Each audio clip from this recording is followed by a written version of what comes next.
Late అయింది కనుక late ఉంది కనుక ఆలస్యం కనుక ఉదయం నుంచి చూస్తున్నాము అనుకోండి ఆయన అందులో అనుకోండి కనుక ఏదైనా వాళ్ళ ఇంకా లేకుండా ఓటేజ్ ఏదైనా ముందు ఉన్నారు కనుక సంస్థ పట్ల కనుక ఈ విషయం గురించి లోకల్ శంకర్ రావు గారు ఎక్కడ సత్యనారాయణ గారు అఖ్యాన్ గారు ఈ లైబ్రరీ గురించి మాట్లాడవలసింది ముందు లోకల్ శంకర్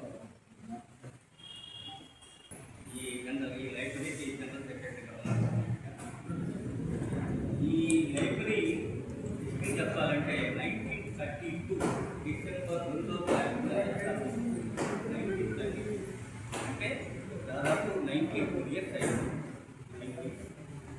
అయితే 94 ఇయర్స్లో అప్పట్లో ఇండిపెండెంట్ ముందు మీకు అందరికీ తెలుసు బాగా అరెస్ట్ చేసి అప్లికేషన్ 5 ఏళ్ళు వాళ్ళందరూ అరెస్ట్ చేయడం జరుగుతున్న సమయంలో ఈ గ్రంథాలయం స్థాపించి దాంట్లో గ్రంథాలు ఎవరు దూరం వచ్చేవారు కాదు.